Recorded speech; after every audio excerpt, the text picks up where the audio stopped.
Kabanata 1871. Ang medyo malayo pa ang orchard doon. Sila nagmaneho ng ilang kotse. Minsan dumating sila, sumunod si Jasper at ang mga bodyguard sa likuran ni Edwin, pumipili ng mga dalandan mula sa mas mababang mga sanga. Maging mag-ingat, huwag mong itusok ang iyong mga kamay, paalala ni Arisa sa mga bata, na nakasuot ng guwantes ang kanyang sarili. Doon maraming guwantes, halika at isuot ang mga ito.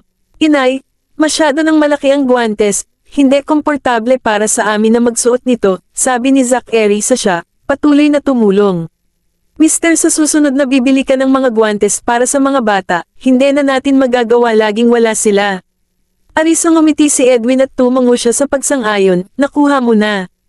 Arisa tumango siya at nagpatuloy sa pag-aayos ng mga malaki. Inay, bakit natin ibinibigay ang mga ito kay Commander Hoffman? Tanong ni Oliver kay Arisa, nalilito. Sila ay sa dami ng pagkain natin, hindi ba dapat tayong magbalik loob? Arisa tumingin sa kanila, kumuha ng basket, at nagsimulang pumili ng mga dalandan. Jasper sinundan sila, pumili ng isa dito at isa doon, na nagkakaroon ng kasiyahan.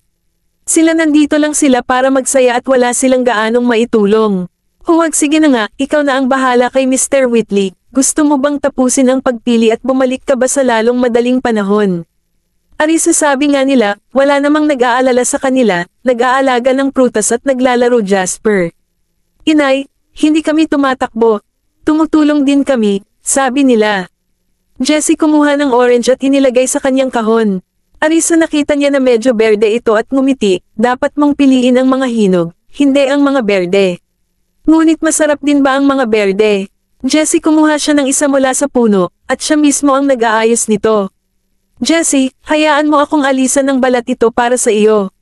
Timoteo tumakbo siya at kinuha ang orange mula sa kamay ni Jessie, at binalatan ito para sa kanya. Salamat ikaw, kapatid. Ngumiti si Jessie, pinagmamasdan siyang magbalatan ng kahel, na kumikilos ng maayos. Arisa, pinagmasdan nila ang dalawa, sina Jessie at Timoteo, na may pag-ibig, na may pagtingin sa pagpapatawad.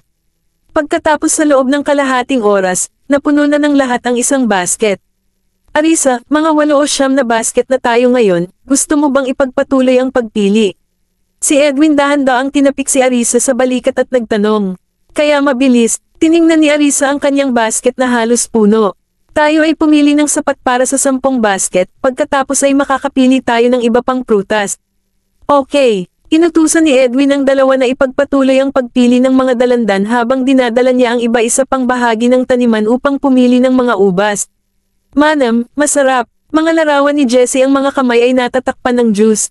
Inay, gusto mo ba ng ilan? Medyo maasim. Arisa ngumiti siya, yumuko, at pinakain siya ng isang piraso. Manam, nakakasara. Pagkakaroon ng katatapos lang ng hapunan, ang pagkain ng ilang maasim na dalandan ngayon ay isang magandang paraan para makapag-refresh ang panlasa. Inay, gusto mo ba ng higit pa? Ako ay magbabalat ng isa para sa iyo. Panipi. Timoteo, hinanap niya ang puno. Hindi, sige na, mag-ayos na tayo at kakain na tayo ng mas marami pa pagbalik natin. Arisa, pinunasan niya ang kanyang mga kamay gamit ang panyo, pinunasan ang mga kamay ni Jessie, at iniabot ito sa kanya, at patuloy na pumili ng mga orange sa kanyang sarili. Jasper, at nakita ng iba na pumili si Arisa ng isang basket na puno ng mga dalandan, kaya silang lahat tumakbo siya para tulungan siyang kunin ang kanyang basket na puno din. Inay, ang laki ng basket mo, bulalas ni Oliver habang nakaupo siya sa lupa, naglalaro kasama ang mga orange sa basket. Arisa, tiningnan niya ang mga orange na pinili niya at pagkatapos ay ang mga pinili ng iba, nakakaramdam ng kasiyahan at walang magawa. Hindi ba dapat mo bang piliin ang pinakamalaki at pinakahinog? Tanong niya. Ang mga orange na pinili ni Jasper at ang iba pa ay parehong berde at pula, ngunit ang mga ito ay mukhang maganda pa rin. Sila mukhang malaki kapag pinili namin ang mga ito, ngunit tila lumiliit sila nang piliin namin sila. Hinawakan ni Jasper ang kanyang ulo at natawa ng awkwardly. Inay, hindi namin maabot ang mas matangkad, kaya pinili namin ang mas maikli sa halip. Paliwanag ni Gavin. Sa pagkumpara sa kanila, totoo na ang mga pinili nila ay mas maliit. Arisa, ngumiti siya at sinabing, okay lang, ang mga orange sa aming pamilya ay napakahusay, malaki pa rin. Kapag pinagsama-sama para sa paghahambing, ang pagkakaiba ng laki ay lubos na kapansin-pansin. Kabanata 1872. Inay, paano kung dalhin natin ang basket na ito sa ospital para kay Lolo at sa iba pa kumain? Tiningnan ito ni Zachary, maraming maliliit na tao doon, talagang hindi maganda ang hitsura. Kahit na ayaw niya kay Jeremiah, gusto pa rin ni Jasper ng pagkain. Sigurado, wala namang pakialam si Arisa. Hehe, pumili ng mas malaki. Zachary pumili ng ilang malalaking bagay pa. Gavin at sumunod din si Timoteo, pumili ng ilang malalaking tao. Hindi maaaring magkasya pa. Tumango si Arisa habang nakatingin sa mga bata. Sinabi nila na sila ay dadalhin nila sila sa ospital, saan nila ilalagay ang mga ito, pinili nila. Jessie at si Oliver, ay tumulong din, na pumipili ng mas maraming malalaking prutas. Jasper mabilis din ang pag-aaral ng iba. Natatakot silang pumili ng maliliit na bagay, kaya inihambing nila ang mga nasa puno sa kanilang mga kamay. Sila lamang piliin ang mga mas malaki sa puno. Gagawin namin kunin ang ilan sa mga maliliit na bagay mamaya, pagkatapos ay magiging maayos na. Gavin lumapit si Arisa at nagpatuloy sa paghahanap ng mas malalaking orange. Arisa ngumiti siya at tinulungan silang kunin ang mga maliliit na bagay at itabi ang mga ito. Gagawin ko, kumuha ka na lang ng basket. Maria dali-dali siyang naghanap ng isang maliliit na tao at tinulungan si Arisa na kunin ang ilang maliliit na mga. Jessie nag-squat din para tumulong sa pagpili. Inay, tutulungan kita, hindi mo na kailangan pang magpahinga ka na lang sandali. Arisa, narinig ko ang mga salita ng kanyang anak, hinawakan niya ang kanyang ulo, pagkatapos ay aalis na ako, piliin ang mga malalaki. Ang mabilis din ang pagkilos ng 5 bata, at sa ilang sandali, pumili sila ng ilan at binalot ang mga ito sa mga damit. Sige, halos tapos na ito. Arisa pumili din ng ilang. Siya maaari niyang maabot ito, nakatayo malapit sa ilang puno, maaari niyang kunin ito. Jasper at ang iba ay kinailangang tumakbo palayo pa. Inay, kailangan pa natin ng marami pa para mapuno ang basket. Jessie, sinundan nila ang iba para ilagay ang mga dalandan sa basket na inihanda nila kanina, at sinabi sa kanya. Arisa, nakita niya ang isang puno na may mas malaking dalandan, kaya hiniling niya sa bodyguard na maghanap ng poste upang bumaba ang mga sanga. Ikaw mga lalaki, pumunta dito upang pumili, piliin lamang ang ilang mga ito. Panipi, Jasper at ang iba ay mabilis na tumakbo. Sila pinili nila kung ano ang maaari nilang maabot, at ang mga hindi nila maabot, tinulungan nila si Arisa, hawakan mo habang pinipili niya. Ay sapat na, inay, kailangan pa naming pumili ng 10 pa. Oliver sabi sabay ngiti, gawin, kailangan talaga natin ng marami pa. Arisa, tiningnan niya ang kanyang anak, at napagtanto na kailangan nilang simulan ang pag-aayos basket na naman. Hehe, mama, nagsisinungaling siya sa iyo, gusto lang niyang kunin ang mga ito para kumain. Jessie tumawa ng buong puso. Arisa, tumango siya at nagpatuloy sa pag-aayos ng isa pang dosina. Iyon dapat ay sapat na ang pagkain, marami ring maliliit na pagkain. Sila hindi nila kayang sayangin ang mga pinili nila. Samantala, abala si Benjamin sa kanyang pag-aaral nang makatanggap siya ng tawag mula kay Jeremias, na nag-aalinlangan ang kanyang noo. Sumagot siya, Sir Hoffman, Terena, ano ba ang problema?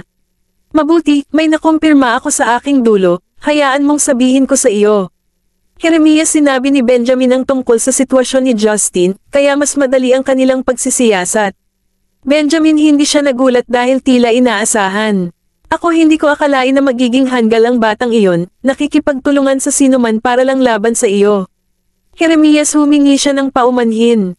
Benjamin, sabi nga nila, yung taong nag-aabang sa akin, yung taong nag-aabang sa kanya, ako ba ay isa sa mga tao ni Justin? Jeremias, nagulat siya, anong tao? Ang isang tao na paulit-ulit na pumasok sa aking base sa pamamagitan ng daanan sa ilalim ng lupa, ngunit ang aking hindi pa natagpuan ng mga tao ang taong iyon. Benjamin, sinabi ni Jeremias na tanungin si Justin kung siya ang kanyang asawa. Mabuti, hindi sinabi sa akin ni Justin ang tungkol dito. Tatanungin ko siya mamaya at sasagutin kita. Ano mang pag-unlad sa iyong dulo. Jeremias, nais din niyang maunawaan ang sitwasyon sa panig ni Benjamin. Ako ay may mga bagay na nakukuha pero hindi pa sapat. Benjamin, hindi na siya nagsalita patungkol kay Jeremias sa telepono. Ang ilan ng higit pang mga confidential na impormasyon ay hindi maaaring iparating sa pamamagitan ng mga channel na ito para sa mga kadahilanang pangkaligtasan. Kahit na ang kanyang telepono ay may mga tampok na anti-eavesdropping, si Benjamin ay hindi lubos na nagtitiwala kay Jeremias gilid. Kung may mga problema sa loob ng panig ni Jeremias, walang ideya si Benjamin. Kabanata 1873. Ito ay hindi maginhawa na magsalita ng husto dito. Sa hinaharap, Commander Hoffman, mangyaring huwag mo kaming tawagan sa panig na ito. Kung may mga bagay na may kinalaman sa komunikasyon na kailangan mong pag-usapan, makikipag-ugnayan kami sa iyo. Ipinaalala ni Benjamin kay Jeremias. Jeremias ilang sandali pa ay napangiti siya at sinabing, ang iyong trabaho sa seguridad mas maingat pa sa akin. Benjamin nagtaas siya ng kilay at mahinahon na sinabing, ugali lang ito. Ang aking ayos lang ang telepono. Sige, tatanungin ko si Justin mamaya. Sinabi ni Jeremias kay Benjamin bago ibinaba ang telepono. Kapag may problema sa internal system, may problema rin si Jeremias suriin ng mabuti ang iyong mga tools sa komunikasyon. Kabilang ang mga Pinoy sa Batangas, walang sino man ang nakikinig sa mga pulis mga kamera. Siya nagtungo sa Ancestral Hall kung saan nagpalit na ng gamot si Justin at ay lumuhad doon ng matigas. Tiyuhin. Nakikita papalapit si Jeremias, mahiyain na sumigaw si Justin. Jeremias tiningnan siya ng seryosong tingin, tinatanong ko sa iyo, ang taong nagpunta sa base ni Benjamin, ang iyong pagkatao. Si Justin saglit siyang natulala at tila nalilito, anong tao? Siya hindi ako nagpadala ng sinuman. Jeremias pinagmasdan niya ang kanyang ekspresyon at tila hindi siya nagsisinungaling. Tiyuhin, nagpalabas lang ako ng ilang lobo cubs. Nais ni Kingsley na mahuli ang lobo mga Pinoy, pinalaya ko lang sila. Hindi ko alam kung sino ang nagpunta sa base niya. Bilang nagsalita si Justin, lalong lumakas ang boses niya, at tila pagod na siya tinapos niya ang kanyang pagkain. Jeremias tumingin siya sa kanya at sinabing, lumuhad ka ng maayos para sa akin. Si Justin itinawid niya ang kanyang likod at masunuring lumuhad pababa. Jeremias tumalikod at umalis. Benjamin tumawag siya at sinabi sa kanya ang tungkol sa isyo. Si Justin sinabi niya na hindi niya inayos ang taong iyon, pinakawalan lang niya ang ilang lobo na, kunin mo na si Kingsley. Benjamin napapikit ang kanyang mga mata sa Phoenix, mula ba sa ibang pangkat? Maaari galing ba sa kabilang panig ang taong iyon? Hulaan ni Jeremias, ako ay iimbestigahan ng mabuti ang bagay na ito, hindi na kailangang mag-alala si Commander Hoffman. Sagot naman ni Benjamin, sanang marinig ni Jeremias ang mga sinabi ni Benjamin, inakala ni Jeremias na hindi siya naniwala sa kanya.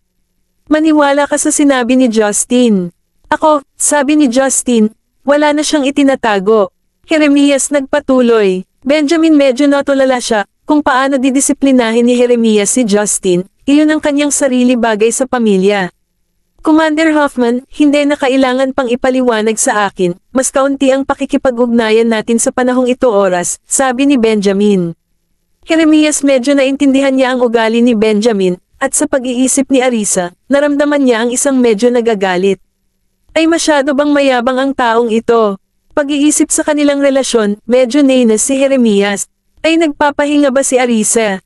Oo. Sumagot si Benjamin, ayaw niyang abalahin ang kanyang asawa. Jeremias hinawakan niya ang kanyang lalamunan, petuhin mo siya ng maayos. Benjamin hindi talaga siya sineseryoso. Pag-iisip sa mga paghihirap at hinaing na dinanas ni Arisa, talagang nais ni Jeremias na sumabog. Ngunit sa ngayon, kailangan pa rin niyang makipagtulungan kay Benjamin. Hindi, kailangan mong mag-alala tungkol dyan, alagaan mo ang sarili mong mga bagay-bagay, tinig ni Benjamin naging mas malamig. Jeremiah alinman sa binanggit ang kanyang asawa nang tawagin si Benjamin, o nang tawagin siya ni Benjamin, binanggit niya ang kanyang asawa. Ano ang sinusubukan niyang gawin? Kung nalaman ba ni Jeremias na anak niya ang kanyang asawa, ngunit ayaw niyang aminin ito. Benjamin, naisip ko, ang posibilidad na ito, lalo pang naging malamig ang kanyang tingin. Jeremias, naiinis ako at nagbago ng paksa, isinulat ko na ako na ang bahala sa kanya. Ipapadala ko ba ito sa iyo o direkta kay Arisa? Magpadala, sige na nga, sabi ni Benjamin, dahil siya na ang mag-aalaga sa akin. Tinitingnan mo pa rin. Ayos. Pagkatapos, galit na galit si Jeremias kay Benjamin. Arisa, hindi ko siya kinausap ng ganito. Ito ay talagang nakakabigo. Nakikita na hindi pa rin niya ibinaba ang telepono, nakakunot ang noo ni Benjamin. Ano, gusto ka ba ni Regan na sumama sa iyo? Siya, tanong niya sa ngalan ni Arisa. Gawin, alam mo ba, hindi naman nagulat si Jeremias. Benjamin, galing ito sa Security Bureau, kaya tiyak na maayos ang daloy ng impormasyon. Gawin, kilala mo ba ang isa't isa? Umiling si Benjamin, ayaw siyang marinig ang pag-uusap. Kami hindi nila kilala ang isa't isa. Sumagot si Jeremias, gawin mo ang iyong, sige na, ipapadala ko na lang sa iyo ngayon. Jeremias ibinaba ang telepono. Pag-iisip dahil dito, naalala niya ang pagkakanulo ng kanyang ama. Mga salita ni Jeremias unti-unti nang nagiging hindi matatagang damdamin. Kabanata 1874. Benjamin, naramdaman ko ang isang bagay na hindi kapanipaniwala. Ito parang hindi nila kilala ang isa't isa. Hindi kilala lang nila ang isa't isa, pero parang may malilin. Magkaroon ng nag-aaway ba sila? Dominic, hinampon ni York ang kanyang honey, at si Regan ay may alitan kay Jeremiah. Benjamin, pinag-iisipan ko ito pero hindi ko maintindihan. Ayon sa kay Isa, noong buhay pa ang matandang mister at hindi pa diborsyado ni Regan si Beatrice, siya ay lubos na mabait sa kanya. Pagkatapos ng diborsyo, ang kanyang ina ay nag-asawa, at pagkatapos ay hindi niya ito pinansin, pinayagan ng ina na abusuhin siya. Kung magkakilala sina Regan at Jeremias, bakit hindi nila hinanap si Jeremias? Kailan ba nila nakukuha ang kontrol ng kumpanya dati? Bakit hihingi lang ba sila ng tulong kay Jeremias ngayon? Mula sa ang ugali ni Jeremias ngayon, malinaw na hindi niya sasabihin sa kanya. Ito ay mukhang kailangan niyang gumamit ng matinding pamamaraan. Benjamin, lumapit siya sa mesa at tinawagan si Ethan para magbigay ng tagubilin. Hanapin isang taong hindi pa nakilala ni Regan at nagtanong sa kanya tungkol sa kanyang relasyon kasama si Jeremias. Oo, Mr. Graham. Agad na pag-aayos ni Ethan. Benjamin, suriin ang oras, pasado 9:00. Siya, tawagin mo na lang si Arisa. Siya, hindi ko alam kung nasa itaas ba siya o sa ibang lugar. Arisa, sinagot niya ang kanyang tawag, na nasa taniman pa rin. Darling, ano ang nangyayari? Ay, nasa itaas ka ba? Ito ay tahimik sa ibaba, bumangon si Benjamin mula sa kanyang pinag-aaralan at walang nakita. Siya nagtungo sa banyo ng banyo. Hindi, nasa orchard na ako. Natapos mo na ba ang trabaho mo? Arisa, hinihintay ng mga bata si Edwin. Nakaupo sila roon at kumakain ng oranges. Hindi pa. Ano ang ginagawa ninyong lahat sa orchard sa oras na iyon? Benjamin, pumasok siya sa banyo, nag-uusap sa telepono habang inaayos niya ang mga bagay-bagay. Higit pa mga dalandan. Sinabi ni Edwin na ipapadala niya sila sa Jiangcheng ngayong gabi, darating sila bukas ng umaga. Ako, sumama ka sa mga bata para tumulong.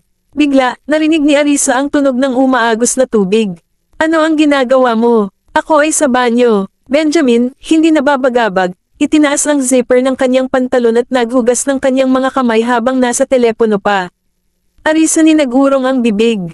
Hindi siya makapaniwala na kailangan niyang pakinggan si P. Ako, hindi nakita kausapin. Bumalik na si Edwin at ang iba pa, naghahanda na kami upang bumalik. Arisa, ibinaba ang telepono. Benjamin, tumango siya at bumalik sa pag-aaral. Jeremias, inayos niya ang kontrata at pinag-aralan niya ito ng mabuti. Mr. Sir, lahat po ba ng mga Pinoy ay napulot na po ba ng mga Pinoy? Arisa, nakita niya si Edwin at ang mga bodyguard na nagmamaneho at nagtanong. Arisa, lahat sila ay pinili. Tignan mo, sapat na ba ito? Si Edwin tumalon mula sa pickup truck na may isang basket ng prutas sa likuran na puno ng prutas. Arisa, hinawakan niya ang prutas at ngumiti. Sapat na, hindi na natin kailangang magpadala ng napakarami. I-load natin ang mga ito at bumalik. Si Edwin at inilagay ng mga bodyguard ang mga orange sa kotse. Ito, pupunta si Crate sa ospital para kumain si Kingsley at ang iba pa. Arisa, sabi ni Edwin. Sige, ililipat ko ito sa ibang kotse, para hindi ako malito. Si Edwin, dinala niya ito at inilagay sa trunk ng isa pang kotse. Mr. Ewan, may mga ganyang tao pa rin. Ilang ang mga bata ay nagdala ng isang maliit na basket ng mga orange, na maingat na pinili ang maliliit na prutas. Sila, binigay niya ito kay Edwin. Si Edwin agad itong inilagay sa kotse, bakit ganito lang kalaki ang nasa kahon? Hindi ba sapat na ba para mapuno ang isang kahon? Mr. Whitley, ito ay para sa amin upang kumain, sila ay mas maliit, Jesse. Paliwanag na may isang ngiti. Oh, si Edwin, binuksan niya ang pinto ng kotse at sinabihan ang mga bata na pumasok sa loob. Arisa, Maria, sumakay na rin kayong dalawa sa kotse, babalik na tayo pagkatapos mag-load. Huli na gabi-gabi na, at marami pa ring lamok sa paligid.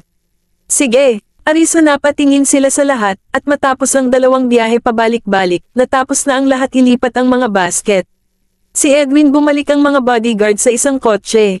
Arisa at ang mga bata ay sumakay kasama si Maria sa isa pang kotse. Ang hindi kalayuan ng orchard sa mansyon, ilang minuto lang ang biyahe. Kabanata 1875. Bumalik mabilis na bumaba ng kotse si Jasper at ang iba pa at lumipat ang kanilang basket ng mga prutas mula sa trunk. Arisa, hindi ko maiwasang tumawa, natatakot ka bang dalhin sila sa ospital magkasama? Hehe, hindi rin kayang kumain ng ganoon karami si Lolo at ang iba pa. Zachary at dinala ni Oliver si Timoteo sa bahay. Sige, umakyat ka na at maligo ka na, may homework ka pa mamaya. Arisa paalala sa mga bata. Ang kanilang hindi pa tapos ang mahalagang gawain. Mukhang hindi komportable si Jessie. Arisa, mapaglarong pinisil ang kanyang pisngi, tutulungan ka ni Mommy sa iyong homework, mamaya ka na, maligo ka na. Naglalaro sila sa taniman, at marumi ang kanilang mga damit. Okay, Jessie mabilis na tumakbo sa loob. Gavin at nagmamadali ring umakyat si Zachary para maligo. Edwins naghihintay ang kotse sa pintuan para dumating sila at kunin ang mga gamit. Ang bumaba ang lahat ng mga bodyguard sa kotse bago nagmaneho paalis para ihatid ang mga prutas sa Kingsley. Engranding, tita, maligo ka na at magpahinga ka na ng maaga. Arisa, sinabihan niya si Maria na magpahinga. Oo, dapat maligo ka rin. Maraming lamok ang nakagat mo, alalahanin mo mag-inom ka ng gamot pagkatapos maligo. Arisa, ilang beses na siyang nakagat sa kanyang mga braso, nakitang-kita sa makinis na balat ni Arisa. Arisa, ngumiti siya, dapat ay nagdala ako ng mosquito repellent nang magpunta kami. Lahat bumalik siya sa kanilang mga silid para maligo, at naghanda na rin siyang umakyat sa itaas. Kumuha ka muna ng kaunting orange sa pag-aaral. Sumilip siya sa loob at tahimik na pumasok. Benjamin, nakita ko na siya habang nakatingin sa paligid. Hoy! Arisa, natatakot siya nang lumapit siya sa upuan niya, at nagulat siya. Benjamin tumingin sa kanya nang nakangiti, ano ang ginagawa mo? Arisa, sabi niya, natatakot ako sa iyo, bakit hindi ka nag-react? Benjamin tumawa siya, nakita kita. Siya, naiinis si Arisa dahil kunwari ay hindi niya ito nakikita. Siya naging mapang-akit, dito, para sa iyo. Arisa naglagay ng ilang orange sa mesa. Benjamin, sinulyapan niya ang mga ito, pagkatapos ay hinayla siya sa kanyang kandangan, niyakap siya. Mabuti, medyo marumi ako, kailangan ko ng maligo, pilit na nakatakas si Arisa. Lamang magpahinga ka pa ng kaunti. Benjamin, hinawakan niya ang kanyang leeg, at nanginginig ang kanyang gulugad. Bigla, napansin niya ang ilang pulang kagat ng lamok sa leeg nito, malinaw na gasgas.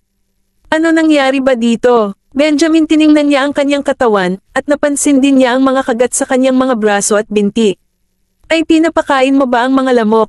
Arisa ang napili ng mga tagahanga, I don't expect so many mosquitoes. Siya gasgas muli, tumigil, sige na nga, bibigyan ko na lang sila ng gamot. Benjamin, bumungo na sana si Arisa pero mabilis na tumayo si Arisa. Gagawin ko, maligo ka muna, pagkatapos ay pwede ka nang mag-apply ng gamot. Maaari mong kainin ang mga ito, mga Pinoy, bilasan mo na at kainin mo na ang mga bata. Arisa nagsinungaling sa kanya, sa katunayan, ang mga ito ay pinili ng mga bata. Ngunit sila ay maliit at maasim. Benjamin, tiningnan niya ang hindi pantay na kulay ng mga orange at hindi ko mapigil ang tumawa. Ako talagang pinahahalagahan ang mga ito, ang mga orange na ito ay dapat na napakamaasim. Arisa, sabi niya, okay naman sa akin ang itbulaga, di ba? Ikaw, kumain ka na, aakyat na ako para maligo, sabi niya. Arisa, sumagot siya at saka umalis. Gagawin ko, bumaba ka mamaya para tulungan kang mag-apply ng ointment. Naalala siya ni Benjamin habang kumuha ng isang orange na kulay ng kahel. Bilang hinala niya, medyo maasim ito. Ang hindi gaanong malaki ang mga dalandan, at mabilis na natapos ni Benjamin ang 3 sa mga ito. Pagkatapos naghugas ng kamay, bumalik siya sa pag-aaral at ipinagpatuloy ang pagre-repaso ng kontrata. Karamihan maganda ang mga salitang isinulat ni Jeremias, maliban sa isa. Ito ay medyo nalungkot si Benjamin. Pagkatapos-tapos na ang kontrata, may karapatan ang Partido A sa unang pagtanggi. At, ang Partido A na ito ay hindi isang kumpanya o isang organisasyon, kundi si Jeremias mismo. Benjamin, ipinikit ang kanyang mga mata. Ito ayon sa kontrata, personal na nag-hire si Jeremias, at wala siyang kinalaman sa anumang iba pang tao o entidad. Bilang hanggat gusto niyang kumuha ng isang tao, ang kanyang honey ay kailangang maglingkod. Tuso matandang sorrow. Kabanata 1876. Benjamin, hinaplaw sandali ang kanyang baba. Siya nagdagdag ng isang sagnay at ibinalik ang kontrata kay Jeremias. Jeremias tinanggap niya ang binagong kontrata at ipinikit ang kanyang mga mata. Anumang bagay sa labas ng sistema ay dapat na aprubahan ako. Benjamin talagang hindi nawawala sa lahat. Siya natatakot pa siya na baka mapanlin lang niya si Arisa. Nakikita ganito ang paninindigan ni Benjamin para kay Arisa, mas nakahinga ng maluwag si Jeremias. Siya inilimbag ang 2 kopya, pinirmahan ang kanyang pangalan sa lugar ng unang partido, tinatakan ito, hinawakan niya ang kanyang fingerprint. Siya tinawag niya si Gideon sa loob. Magkaroon may naghahatid ng kontratang ito sa Yaleview. Gideon sabi niya, "Oo, Mr. Hoffman." Nakikita na abala pa rin siya, payo ni Gideon, "Mr. Hoffman, dapat magpahinga ka maaga at huwag magtrabaho ng labis sa iyong sarili." "Okay," sumagot si Jeremias at nagpatuloy sa pag-aaral. Pagkatapos ilang sandali pa sa pag-aaral, nakita ni Benjamin na hindi pa dumarating si Arisa gayunman, tumigil siya sa kanyang trabaho at lumabas ng pag-aaral. Siya umakyat sa itaas. Arisa wala siya sa kwarto, kaya nakarinig siya ng mga boses na nagmumula sa silid ng mga bata, at lumapit si Benjamin sa kwarto ng mga bata. Sigurado sapat, naroon siya. Arisa tinutulungan niya ang mga bata sa kanilang homework. Ang 6 na bata ang nakaupo sa kanilang mga mesa, nagtatrabaho sa kanilang mga takdang aralin. Sila halos huli na sila sa eskwelahan. Benjamin ngumiti at pumasok sa loob. "Ginawa inilalapat mo ba ang ointment?" Arisa tumingin siya kay Benjamin, "Hindi na kailangan," tumigil ang pangangati pagkatapos maligo. Siya pagkatapos ay bumalik siya para tulungan si Jessie sa kanyang homework. Benjamin tumingin siya sa kanila at pagkatapos ay lumapit sa mesa sa tabi ng kama upang hanapin ang ungwento nang lumapit ang mga bata at naglakad pabalik. Siya inilagay niya ang gamot sa kanya. Arisa napatingin siya kay Benjamin. "Ito ay mas maganda kung mag-apply ng kaunti, napakalaki ng sugat." Jasper at ang iba naman ay lumingon para tingnan si Benjamin, pagkatapos ay bumalik sa kanilang homework. Arisa ngumiti siya at sinabihan siyang mag-inom ng gamot. "Pumunta, matutulog ka na, tutulungan kita sa pag-aayos ng paa mo." Benjamin tinapos niyang ipahid ang ungwento sa braso niya, at pagkatapos ay hinayla siya pataas. Arisa umupo siya at umupo sa kama ng mga bata, at bahagyang itinaas ang kanyang binti. Benjamin napayuko, inilagay ang kanyang paa sa kanyang binti, at sinimulan niyang ipahid ang pamahid sa kagat ng lamok sa kanyang binti. Lamang ngayon, si Jeremias ang nagpadala ng kontrata, siya ang unang partido. Benjamin itinaas niya ang kanyang mga mata at ikinwento ito sa kanya. Arisa medyo natulala siya ba ang unang partido? Hindi ba galing siya sa ibang departamento? Siya gusto mong magtrabaho para sa kanya ng personal, ang matandang Soro ay tuso, kahit saan siya ay nagtatrabaho, siya lamang ang maaaring boss sa iyo sa paligid. Nagdagdag ako ng isang sagnay, anumang bagay sa labas ng sistema ay dapat na aprubahan mo ng personal. Arisa ngumiti ako, napakataas ng sweldo, tila hindi makatwiran ang hinihingi na ito. Siya maaaring tanggapin ito, tayo ay sumama ka na lang sa idinagdag mo. Walang pagtutol si Arisa. Benjamin lumapit siya sa kabilang paa at nagpatuloy sa paglalagay ng ointment. Arisa tiningnan niya ang magandang mukha ni Benjamin, "Tapos ka na ba?" "Hindi pa." Tinapos ni Benjamin ang paghagod sa pamahid, isinara ang takip, at inilagay ang gamot pabalik sa kanyang lugar. "Pumunta magbihis ka na at bumalik ka na sa trabaho, huwag kang gumising ng maaga." Arisa sinabihan ko siya na magpahinga muna ngayon.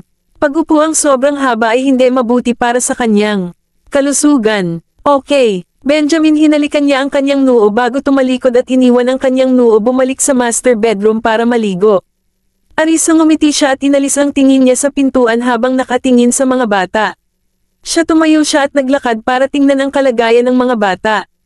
Ngayong araw si Jasper ay lubos na masunurin, masigasig na nagsusulat kasama ang kanyang mga kapatid. Sila halos tapos na ang lahat, si Jessie na lang ang nawala. Siya wala pang kalahati ang naisulat ko. Ito ay dapat isulat ang ganito. Arisa sabi nga ng kanyang anak, huwag kang magmadali, magsulat tayo ng dahan-dahan. Ang mas nagmamadali si Jessie, mas masahol pa ang kanyang pagsusulat. Ang buong workbook ay tila may isang bungkos ng mga bug na gumagapang dito, ngunit ito pa rin mukhang maganda. Inay, hindi ko na kayang tapusin ang pagsusulat. Jessie nakita niya si Zachary na nag-iimpake ng kanyang backpack at nagsimulang magpanik. Ikaw, pwede ka nang mag-focus. Mag-focus ka na lang at magsulat, tapos matutulog ka na. Arisa marahang hinaplos ang kanyang ulo, at pinatahimik siya sa mahinang tinig. Kabanata 1877. Kingsley, medyo nagulat ako nang makita si Edwin na nagdadala pa rin sa kanila ng mga orange sa gabi. Mr. Whitley, bakit ka nagdadala sa amin ng mga prutas sa gabi? Maaari mong dalhin ang mga ito bukas.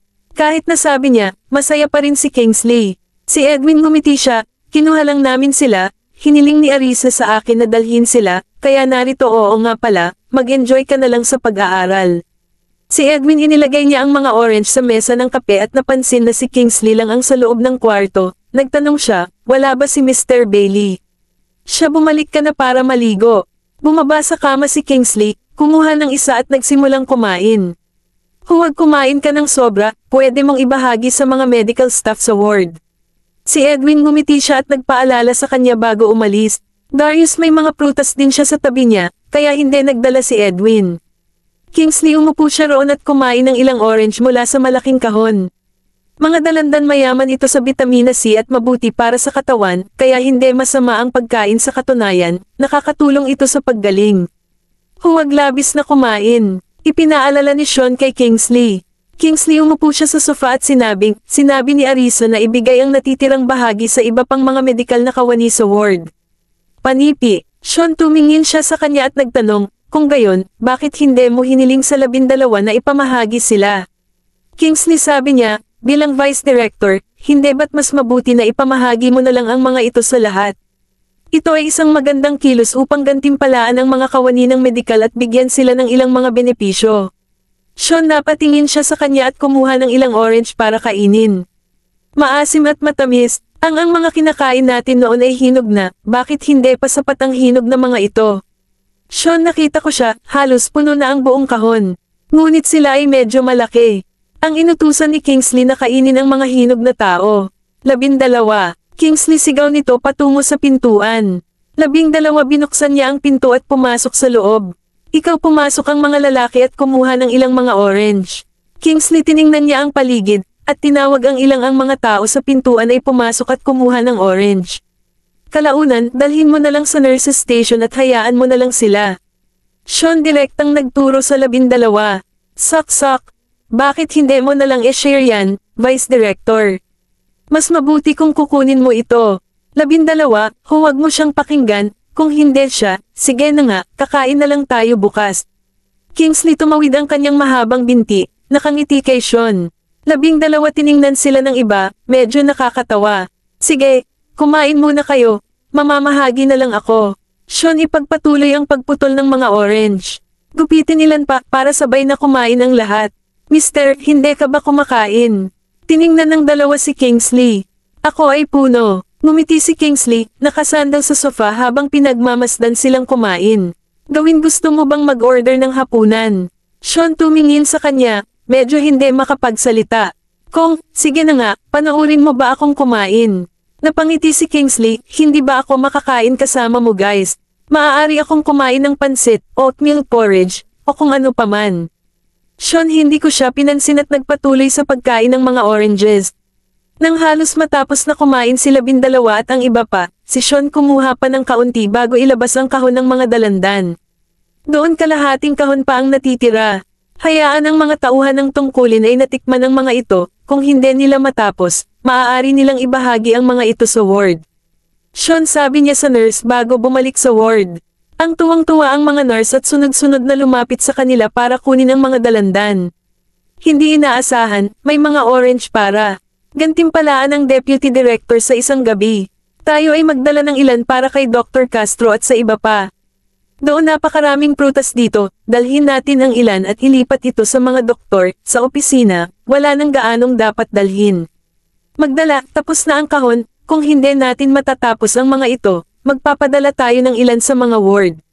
Tayo ay pumunta. Ilang nurse ang nag-iwan ng isang tao sa front desk para asikasuhin ang mga bagay-bagay, habang ang dalawa ay nag-aasikaso ng mga bagay-bagay, ang iba ay nagdala ng kahon ng mga dalandan sa loob at ipinamahagi ang ilan sa bawat doktor sa tungkulin.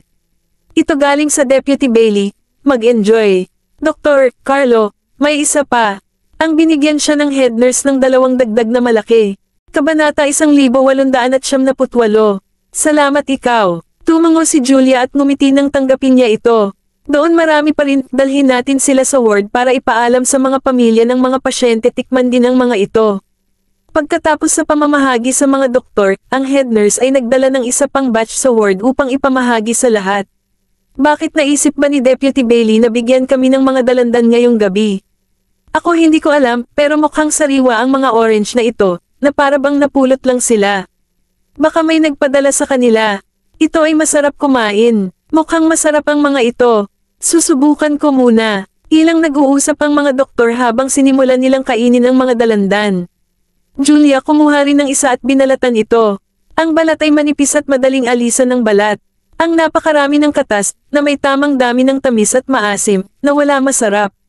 Siya busog na busog matapos kumain ng dalawa.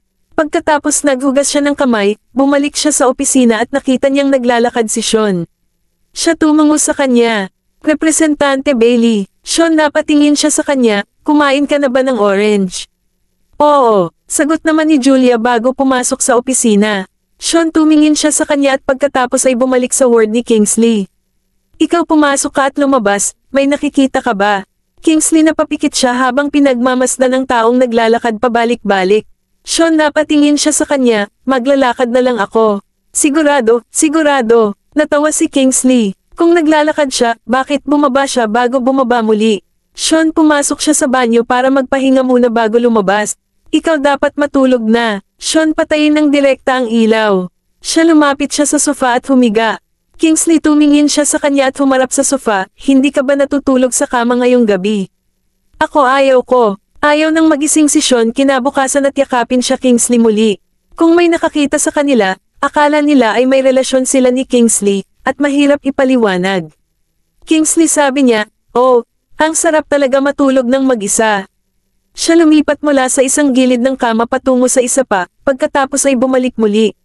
Sa kasamaang palad, hindi sinasadyang nahulog siya mula sa kama na may malakas na tunog. Sean ay nagulat. Ouch! Kingsley nakahiga sa sahig na umuungol sa sakit. Sean, binuksan niya ang ilaw at nakita ko siyang nakahiga roon, na umuungol ng may mga labi na nag-iinit. Ikaw gustong-gusto lang ang pagkilos. Kung tahimik siyang natutulog, babagsak pa rin ba siya? Kingsley napatingin siya sa kanya, nahihiya at nalulungkot. Siya, hindi ko rin inaasahan na mahulog ako. Hindi ba bumangon ka ba? Sean tumingin sa kanya, pakiramdam hindi makapagsalita. Kingsley sinubukan niyang gumalaw ngunit nagsimulang umungol muli. Ito ay masakit ang paa ko. Nakasimangot, lumapit si Sean at tinulungan siyang bumangon. Kingsley hindi niya mapigilan ang kanyang kaliwang paa dahil nagdudulot ito ng matinding sakit. Malamig bumuhos ang pawis sa kanyang noo. Sean tinulungan siyang umupo sa gilid ng kama at tiningnan siya. Saan masakit ba? Dito. Kingsley itinuro niya ang lugar sa kanyang takong, humihingal sa sakit. Masakit. Bilang inabot ni Sean ang kamay para hawakan ang lugar, malakas na sigaw ni Kingsley. Ang umalangaw-ngaw ang tunog sa pasilyo. Lahat sa labas ng silid ay nagpalitan ng mga tingin. Ano ang tunog ba iyon? Ang hindi mapigilan ng duty nurse at ng doktor na nag-ikot na magpakita ng chismis pagpapahayag. Ito ay masakit. Sean, magiliw ka na.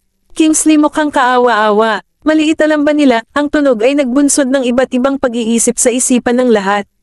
Pakiramdam dahil sa kahihiyan, mabilis silang umalis. Maaari bang ito ay na Deputy Bailey at Mr. Watts ay paggawa ng isang bagay intimate? O, aking kabutihan. Ay hindi ko. Maisip ito, habang mas iniisip ko, mas baluktot ito. Sa loob ng silid, hindi alam ng dalawa ang hindi pagkakaunawaan nila ay dahilan. Sean tumingin siya kay Kingsley at sinabing, kumuha tayo ng larawan. Ang nawala ang pakiramdam na hinawakan niya. Ha, mukhang nalilito si Kingsley. Siguro ito ay isang bali. Tumayo si Sean, medyo walang magawa. Hindi paraan. Kingsley ihambing ang taas ng kama, hindi siya maaaring maging ganoon kalungkot. Sean nagpunta sa pintuan para hilingin kay 12 na maghanap ng wheelchair at itinulak si Kingsley palabas sa kalagitnaan ng gabi. Ang kakaiba ang tingin sa kanila ng mga nurse at doktor sa istasyon.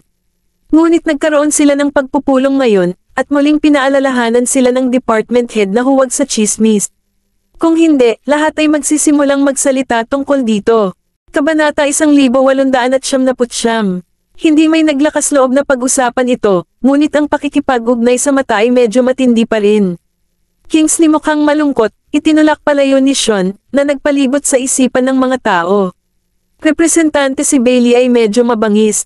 Hindi nagtataka si Mr. Watts na madalas pumupunta sa ospital para hanapin si Deputy Bailey. Ngayon ay binabantayan din ni Deputy Bailey ang ward ni Mr. Watts. Kaya, ito ang uri ng relasyon na mayroon sila.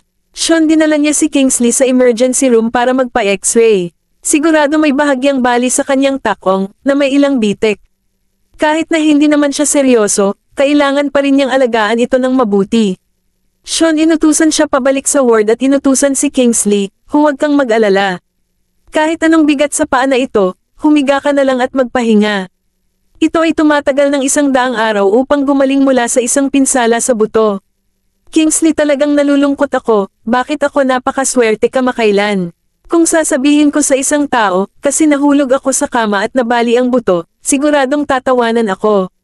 Sean tumawa, sino ang sisihin? Siya patuloy na umiikot at nakahiga sa kama. Hindi kahit na ang paglalakad ay maaaring maging sanhi ng pagkabalisa. Ito ay sa totoo lang, kapag hindi ka pinalad, maaari ka pa ring mag-choke sa tubig. Gawin, kailangan mo ba ng cast? Napatingin si Kingsley kay Sean. Sean, sabi niya, hindi naman siya nag-aaway, kaya hindi na kailangan ng cast. Hindi ito kapaki-pakinabang sa paggaling. Siguraduhin mo lang na hindi ka magbibigay ng bigat sa paa na iyon. Pag-iisip sa paglakad niya sa isang paa, lalo pang nalungkot si Kingsley. Maaari naglalakad ako sa aking mga paa.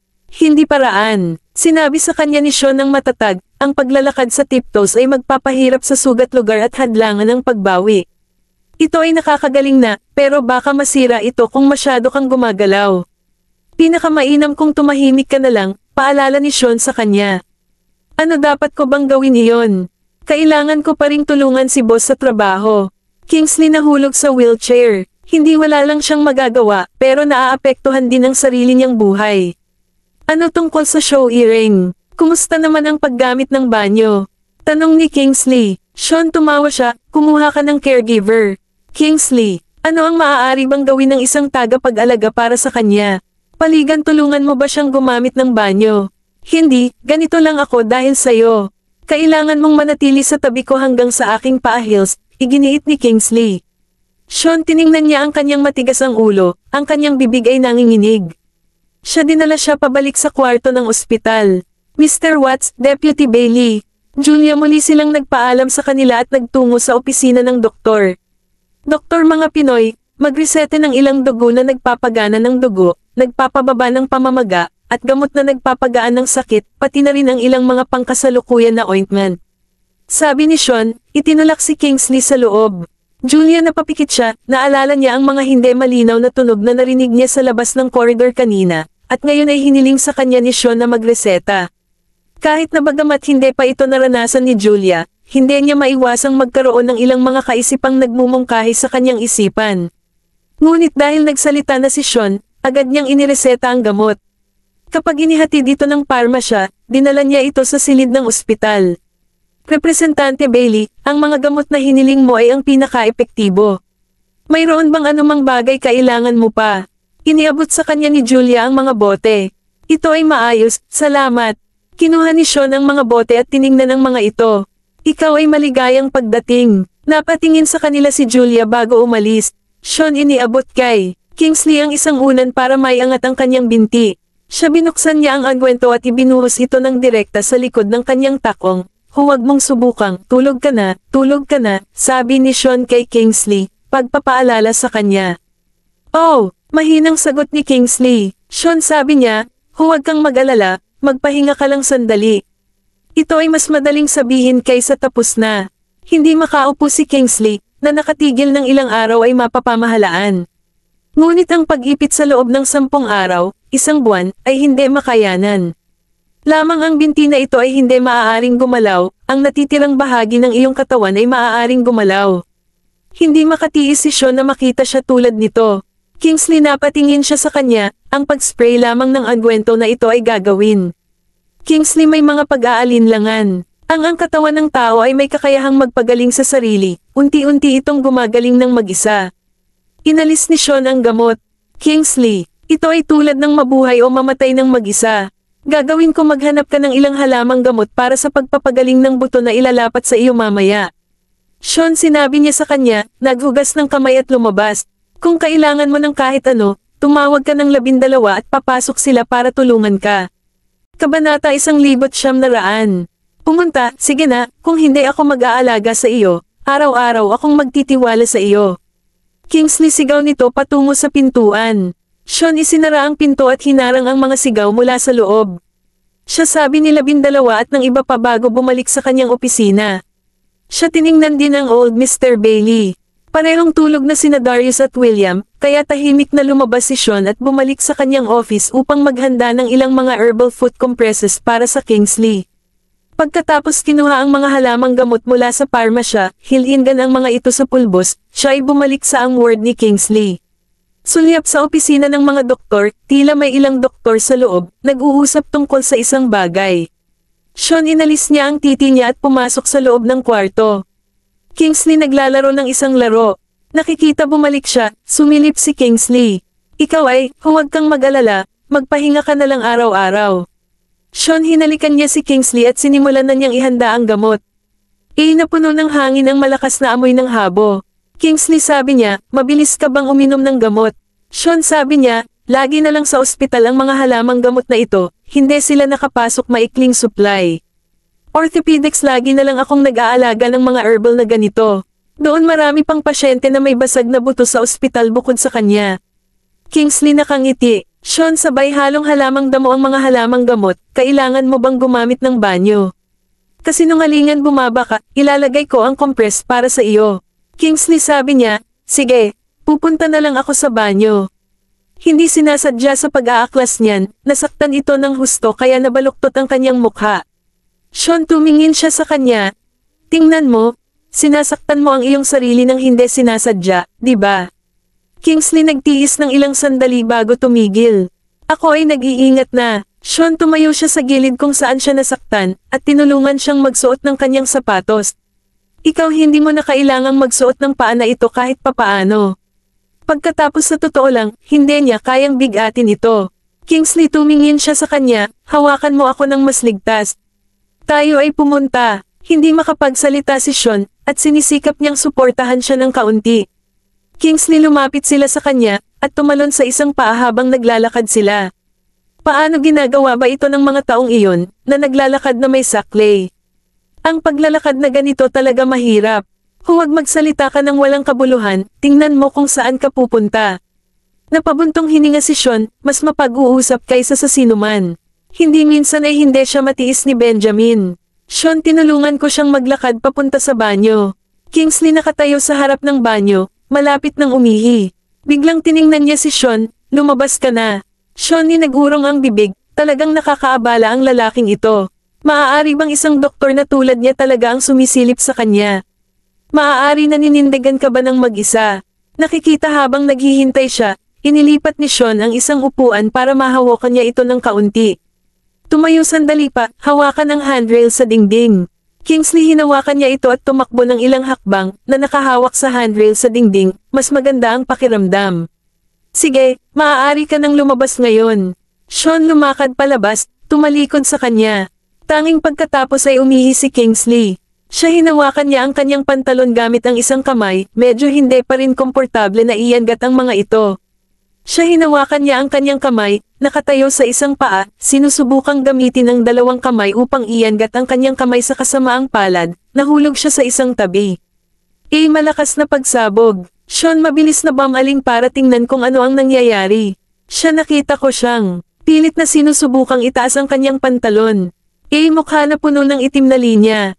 Hindi maaaring tumahimik ka na lang ba ng ilang minuto? Sean pumasok siya at tinulungan siyang tumayo. Kingsley itinaas niya ang kanyang pantalon, nahihiya.